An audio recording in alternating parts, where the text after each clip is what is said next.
let's make my wedding cake and surprise my husband. It's our 5-year wedding anniversary. And 5 years ago today, I made our wedding cake. 1, 2, 3, 4, 5. And remaking a small version of my wedding cake became the sweetest anniversary tradition. But since it was our 5-year anniversary, I wanted to create a complete recreation of the wedding cake. The full 2 tiers. This is a classic Eastern European honey cake. You start off by caramelizing the sugar and honey. Then you add baking soda, which makes it puff up and creates this beautiful golden color. Prior to making this for my wedding, I had no experience with creating wedding cakes. This will be the bottom and this will be the top. But I was always known for my cakes and my baked goods. And really this was an opportunity to make my husband's favorite cake as his wedding present. I don't regret it at all, but it was a little hectic since I was a little worried about how it would turn out. I made the cake before, but not a 2-tier cake. This takes forever. I'm recreating the approximate size of the cake I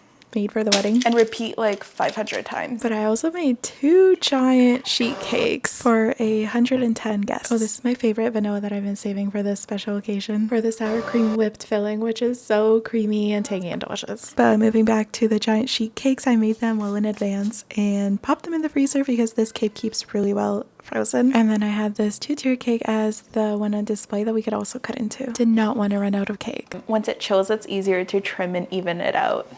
Since I'm stacking it, the bottom needs a base, but it's a little too big, so I'm just gonna trim the bottom. And I told the caterers about the multiple cakes, but for some reason they forgot about them, and everyone got a teeny tiny piece of cake from this 2-tier cake, and no one realized until the wedding ended and they pulled out the sheet cakes from the fridge and gave them back to us. We didn't really know what to do with the cakes, so we cut them into giant pieces and handed them off to our close friends and family. We're ready to froth using a simple buttercream. We had cake for weeks, and I asked guests afterwards if there was enough cake, and they said that they would have appreciated another slice or another 3 slices. Cake got rave reviews because it wasn't too rich and it wasn't too sweet. It was moist and soft and creamy, the perfect ending to a spit roast lamb dinner. I saved the exact flowers from our wedding. I made them a couple of weeks before our wedding, and the theme was peonies and fresh blooming strawberries. Honestly impressed that they're still alive after 5 years. This was also from our wedding. My brother cut this giant tree cookie for us to put our cake on, and this cake isn't perfect, but it is beautiful and delicious, made with so much love. So many beautiful memories. My husband's a little shy, but he absolutely loved the cake, and we reenacted a little cake cutting.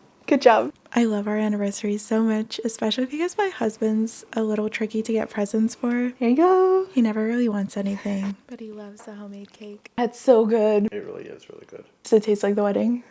Yeah.